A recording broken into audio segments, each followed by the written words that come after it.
So right now my group will present about the implementation of green hotel management. My name is Evan Ricardo. On this presentation, I will explain about what is behind the implementation of green hotel management. The tourism industry is one of the largest industry in the world for today. Therefore, there are many people competing in hotel industry. The government hopes by the increase of hotel in the country, it could support the development of the tourism destination. Based on the data of foreigners that visit Indonesia in 2018, there are about 1,400,000 visits from the abroad. Due to the increase of tourists, it can lead to global warming as a result of the large use of energy. The problems become a public and government concern. Therefore, the tourism sector has another important role to engage hotel business to create a green environmental.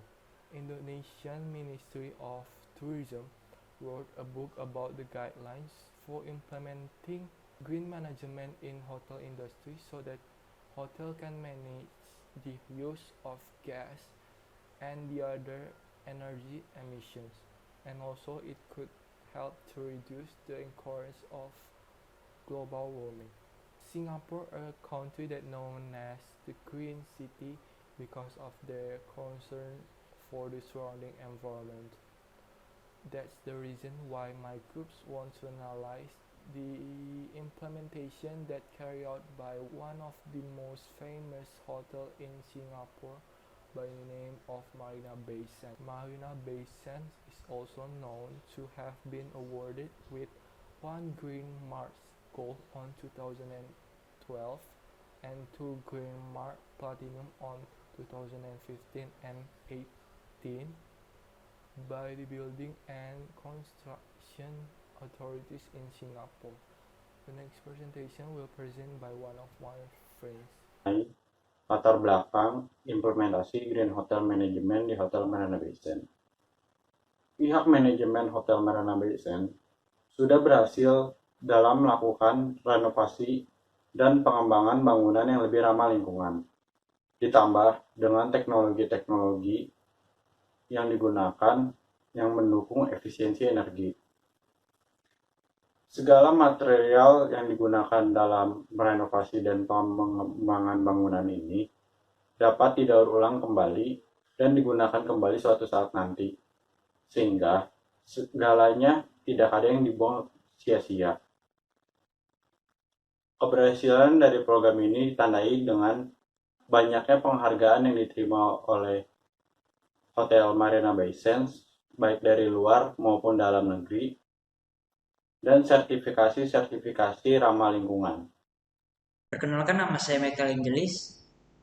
Hari ini saya akan menjelaskan penjelasan implementasi responsible marketing. Responsible marketing atau pemasaran yang bertanggung jawab secara sosial sangat kritis terhadap konsumerisme yang berlebihan dan kerusakan lingkungan yang disebabkan oleh perusahaan.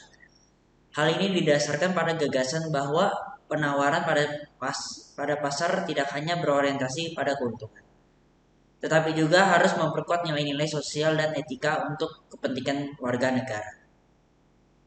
Ide pemasaran bertanggung jawab secara sosial terkadang dipandang sebagai perluasan dari konsep tanggung jawab sosial perusahaan atau CSR. Dipromosikan sebagai model bisnis untuk membantu perusahaan mengatur diri sendiri, menyadari bahwa aktivitas mereka berdampak pada berbagai pemangku kepentingan, termasuk juga masyarakat umum. Memenuhi dua lapisan pertama, ekonomi dan hukum, diperlukan agar bisnis berkembang dapat terlibat dalam dua lapisan berikutnya. Pemasaran dan etika yang bertanggung jawab sosial. Tanggung jawab sosial dalam pemasaran sering dibicarakan dengan etika. Perbedaan antara keduanya adalah bahwa apa yang dianggap etis dalam hal bisnis, masyarakat, dan individu mungkin bukanlah hal yang sama. Tidak semua tindakan bisnis harus bertanggung jawab secara sosial agar dianggap etis. Kedua, sebagai tanggapan untuk pemasaran arus utama. Pemasaran bertanggung jawab secara sosial muncul sebagai tanggapan atas praktik pemasaran yang meragukan yang memiliki efek buruk pada masyarakat.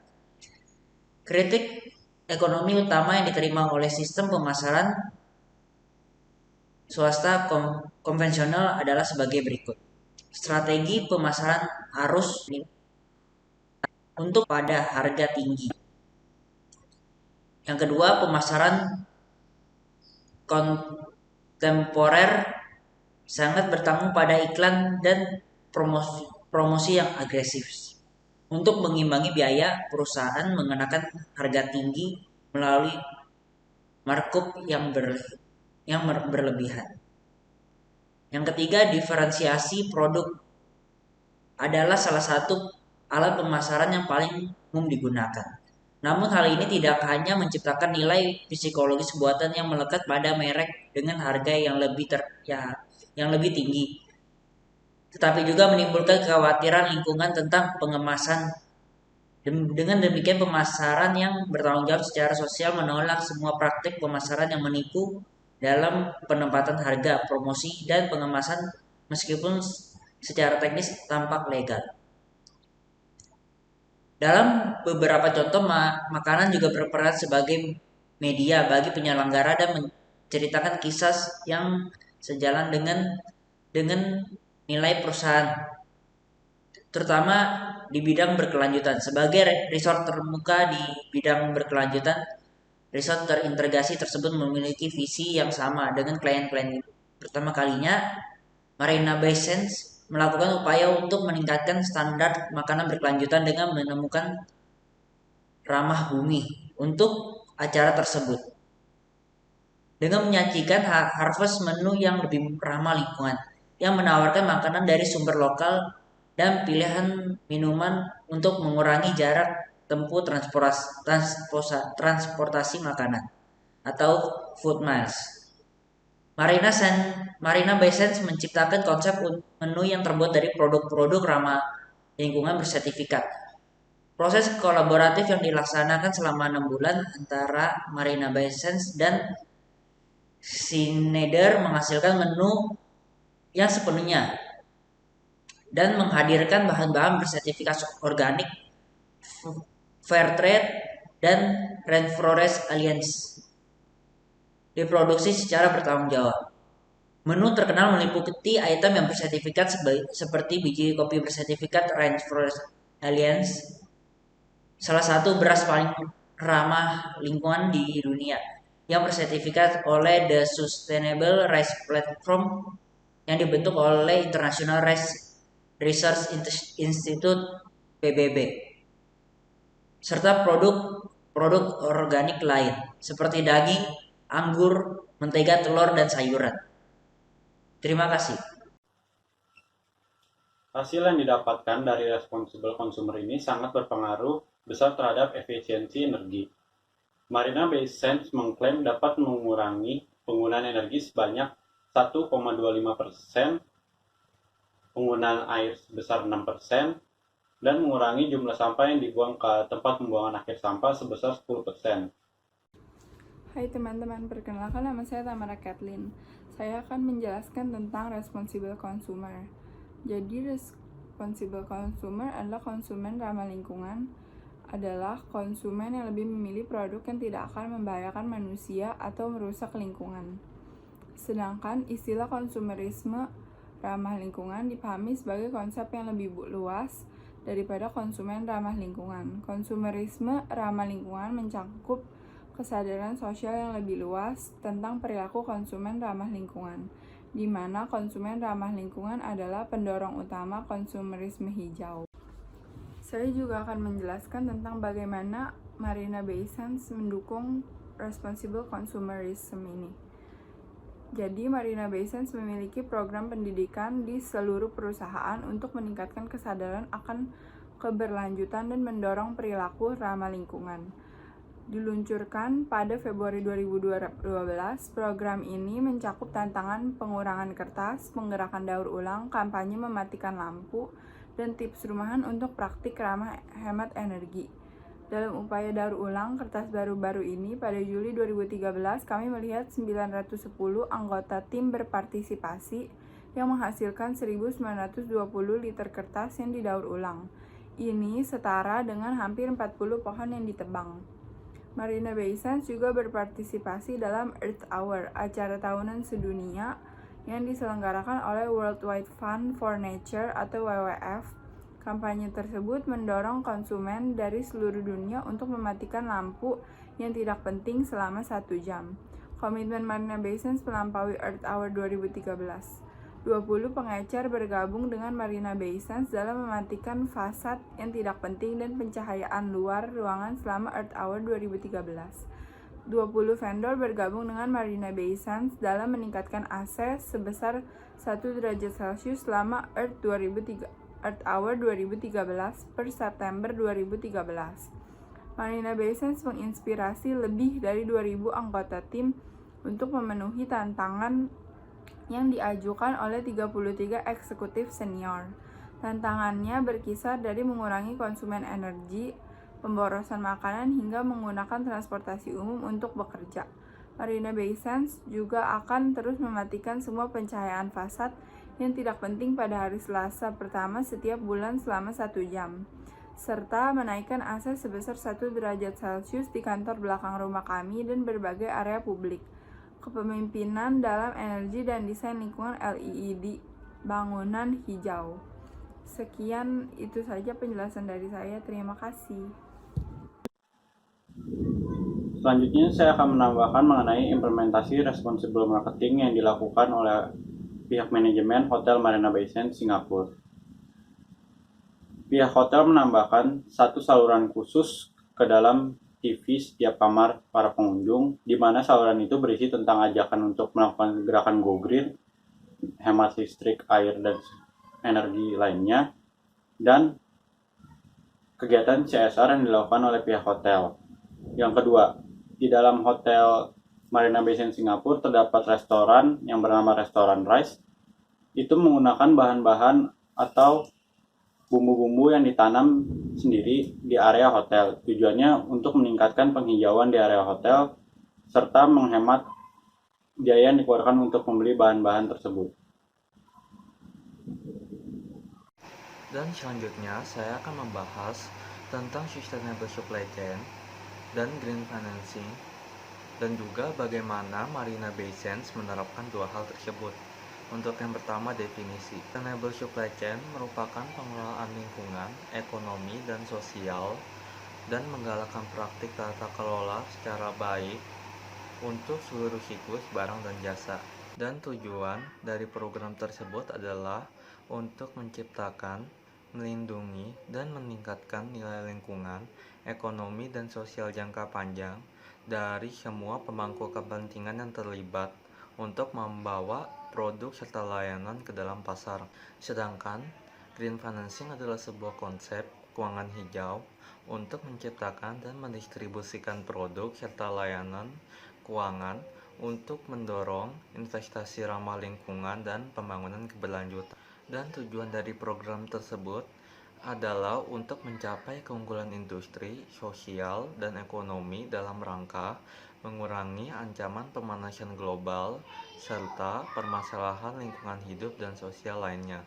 Dan berikutnya adalah bagaimana Marina Bay Sands menerapkan dua hal tersebut. Yang pertama, Marina Bay Sands menerapkan sustainable supply chain. Marina Bay Sands menerapkan sustainable supply chain dengan cara berkolaborasi dengan WWF for Nature di Singapura atau biasa yang disebut dengan World Wide Fund. Mereka berkolaborasi untuk meningkatkan standar keberlanjutan dalam industri perhotelan di Asia dan dimulai dengan konservasi laut. Dan untuk yang kedua adalah green finance. Marina Bay Sands menerapkan green finance dengan cara mempromosikan renewable energies, energy efficiency, water sanitation, serta environmental audits. Jadi di sini saya Karuna akan menjelaskan apa yang dimaksud dengan CSR. Nah, CSR itu sendiri adalah suatu konsep di mana perusahaan akan bertanggung jawab kepada semua orang yang ada di perusahaan itu. Nah, CSR itu biasanya dilakukan dengan perusahaan ada 4 cara. Yang pertama ada upaya lingkungan. Upaya lingkungan apa sih? Upaya lingkungan itu di mana pihak perusahaan peduli dengan lingkungan sekitarnya. Lalu ada yang kedua. Yang kedua itu adalah filantropi. Filantropi itu sebenarnya adalah di mana perusahaan menunjukkan bahwa mereka tuh peduli terhadap sosialnya. Misalkan mereka menyumbangkan uang, menyumbangkan barang, bahkan juga tenaga. Jadi yang ketiga itu ada praktek kerja etis. Praktek kerja etis itu apa sih? Praktek kerja etis itu di mana perusahaan memperlakukan semua karyawannya secara adil dan etis. Nah, yang terakhir itu ada volunteer atau sukarelawan. Nah, sukarelawan ini maksudnya adalah di mana pihak perusahaan menunjukkan etikat baiknya mereka datang ke suatu tempat lalu mereka berbuat baik tanpa mengharapkan imbalan apapun. Namun di Marina Bay Sands kami melakukan dengan cara SenseCare. Apa sih SenseCare itu? Jadi SenseCare itu adalah komunitas di mana program kami mendatangi masyarakat dan memenuhi semua kebutuhan mereka, baik yang biasa-biasa saja maupun yang mendesak agar mereka lebih baik lagi. Sekian penjelasan tentang CSR. Terima kasih. Kesimpulan dalam presentasi kali ini, Hotel Marina Bay Sands menerapkan harvest menu dalam hotel untuk meningkatkan standar makanan berkelanjutan yang ramah akan lingkungan. Harvest menu sendiri menggunakan bahan makanan dan minuman yang bersumber dari lokal. Dengan menggunakan bahan makanan dan minuman yang bersumber dari lokal ini, bahan makanan yang digunakan jauh lebih fresh dari sebelumnya dan juga dapat membersihkan waktu pengiriman dari kota A ke kota tujuan untuk dipakai. Bahan-bahan tersebut sudah memiliki sertifikat Organic and Fair Trade. Supply chain dan green financing diterapkan untuk meningkatkan standar berkelanjutan dalam industri pariwisata. Selain itu, supply chain dan green financing juga diterapkan dengan tujuan untuk mencegah permasalahan lingkungan ke depannya. Hotel Marina Bay Sands melakukan CSR dengan mengurangi jumlah karbon, menerapkan 3R, dan membagikan tour bag kepada para tamu dengan tujuan agar para tamu dapat terbiasa untuk menggunakan barang-barang yang ramah akan lingkungan.